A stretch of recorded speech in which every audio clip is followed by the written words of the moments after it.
ఈరోజు కంటక వాక్యం. ఇదిగో దీవించుమని నాకు సెలవాయెను, ఆయన దీవించెను, నేను దాన్ని మార్చలేను.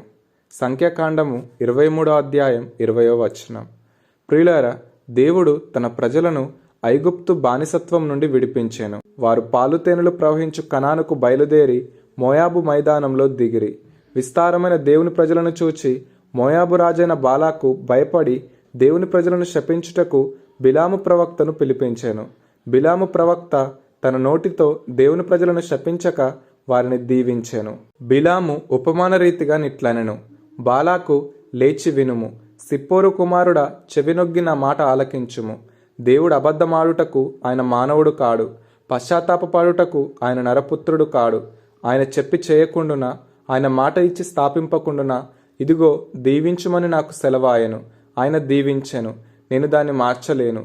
ఆయన యాకోబులో ఏ దోషమును కనుగొనలేదు, ఇశ్రాయేలులో ఏ వంకరతనమును చూడలేదు.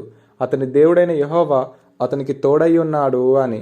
ప్రియులారా, దేవుడు తన ప్రజలను దీవించాలని అనుకున్నప్పుడు ఆ దీవెనలు రాకుండా ఎవరునూ ఆపలేకపోయారు. దేవుని ప్రజలు దేవుని దృష్టికి నీతిమంతులుగా ఉన్నారు గనుకనే ఏ శాపవచనము బిలాము ప్రవక్త ద్వారా పలికించలేదు. అయితే అటు తర్వాత ఇశ్రాయేలీయులు మోయాబు స్త్రీలను మోహించినందున దేవుని కోపానికి పాత్రులైనారు. ప్రియులారా, మన దేవుడు నీతిగల ప్రజలను దీవించేవాడు, అలాగే నీతి లేని వారిని శిక్షించే దేవుడు. అందుకే మనం దేవుని యందు భయము కలిగి దేవుని నీతిని ప్రేమించే వారమై ఉండాలి.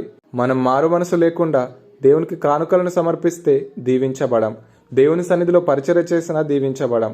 మన సత్క్రియలు, మహోపకారాలు, మన నీతి క్రియలు దేవుని దృష్టికి మురికిగుడ్డలుగానే కనిపిస్తాయి.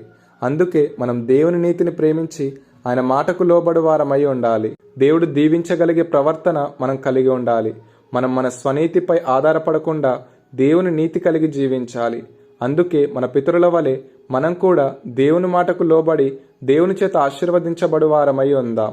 ఈ వాక్యము దేవుని చేత ఆశీర్వదింపబడగలిగే ప్రవర్తన మనం కలిగి ఉండాలని మనకు తెలియజేస్తుంది. గనుక ఈ రోజంతా ఈ వాక్యాన్ని ధ్యానిస్తూ దేవుని దీవెనలకు వారసులమవుదాం. సంపూర్ణ మారు మనసులోనికి దేవుడు మనలను నడిపించునుగాక. ఆమేన్.